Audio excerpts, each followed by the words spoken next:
Dans cette édition, les dessous du carnaval de Nice. Outre les chars, l'événement voit aussi défiler les professionnels du tourisme. La Côte d'Azur déclare la guerre à un insecte mangeur de palmiers.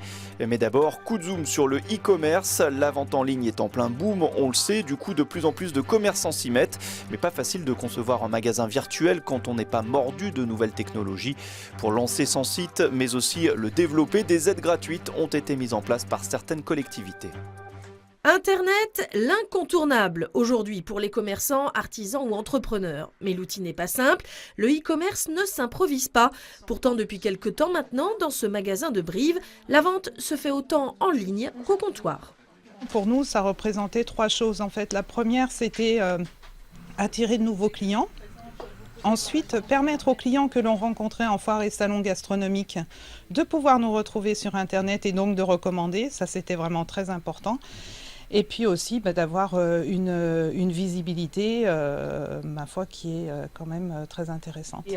Et cette petite entreprise s'est fait aider par une association cybercorrèze, en fait l'agence départementale numérique du Conseil général, une structure d'accompagnement gratuit pour tous ceux qui seraient attirés par la toile. On part des besoins de l'entreprise et surtout de leurs projets et de leurs idées. Alors, des fois, il y a des projets qui sont vraiment encore au tout début, donc on les met en relation, enfin on les aide à cerner un peu leur projet, à bâtir un cahier des charges et après à trouver le prestataire qui sera le plus à même de répondre à leurs besoins. E-commerce, e-tourisme, e-administration ou comment se lancer dans l'économie numérique et en faire son affaire. C'est une menace récurrente pour les palmiers de la Côte d'Azur. Des palmiers parfois infectés puis décimés par le charançon rouge. Ce petit insecte est une véritable plaie, à tel point que les autorités locales voient rouge elles aussi. 14 mètres de haut, plus de 80 ans d'âge, et pourtant en quelques mois, ces palmiers peuvent être décimés par un insecte de 3 cm. Le charançon rouge colonise la Côte d'Azur. Principal foyer, le Cap d'Antibes. Nice, pour le moment, est épargné. Mais par prévention, on scrute, on traite car la bestiole prolifère à vitesse grand V. Aujourd'hui, c'est la course contre la montre.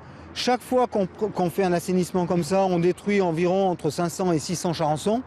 Donc on évite une extension et un ralentissement en espérant gagner suffisamment de temps pour préserver le patrimoine esthétique du département.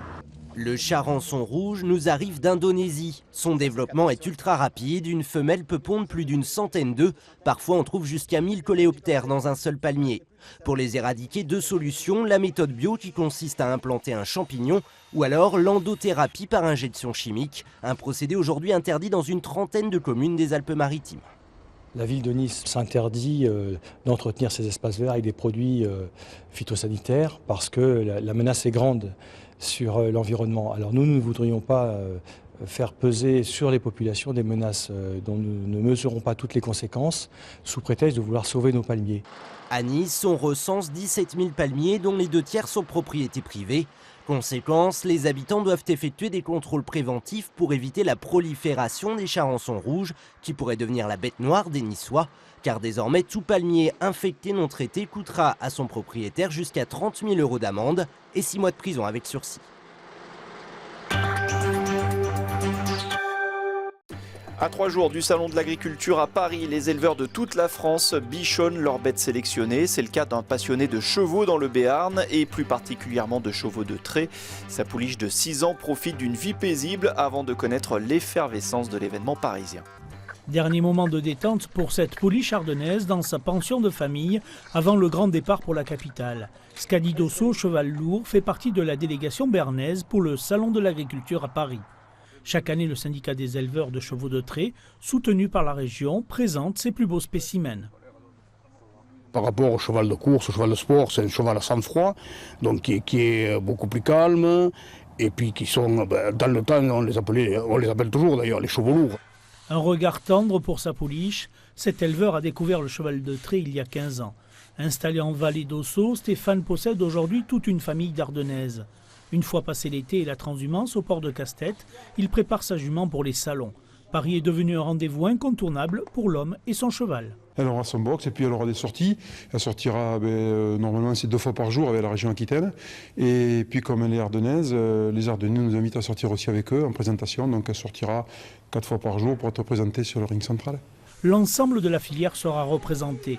Habituée à vivre dehors, cette pouliche depuis plusieurs semaines a droit à tous les égards, histoire de la préparer à franchir la grande porte de Versailles.